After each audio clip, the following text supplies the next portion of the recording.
So what makes people happy? I wrote a book called The Happiness Hypothesis, Finding Modern Truth in Ancient Wisdom, which meant I looked at psychological ideas, East and West, from various millennia, and I tried to evaluate which insights from the ancients were correct.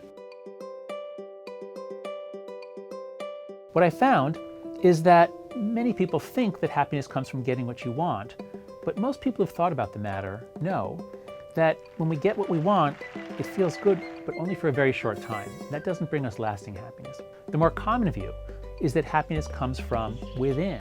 It comes from getting yourself in order, getting your thinking in order, not trying to control the world. But this view counsels detachment. It says, don't try to change the world at all, just work on yourself. And I think that's not really the best way, especially for those of us living in a modern world where we actually are very safe physically and where we actually can make long-term plans. So the conclusion I came to at the end is that happiness is best described as coming from between. That is, if you get the right kind of relationship between yourself and other people, yourself and your work, and yourself and something larger than yourself. If you get those three relationships right, if you get embedded in the right way, it will draw you out into the world.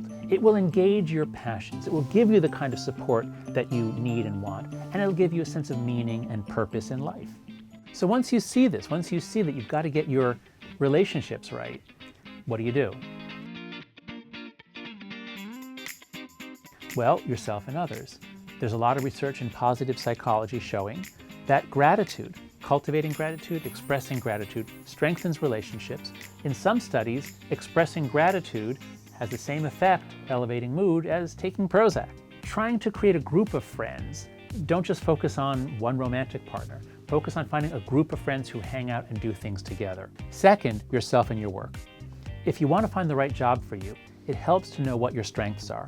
To the extent that you get to use your strengths every day in your work, you're more likely to thrive, you're more likely to feel that you've gotten the right relationship between yourself, who you are with your unique strengths, and the work that you're doing every day. And the third relationship is between yourself and something larger than yourself.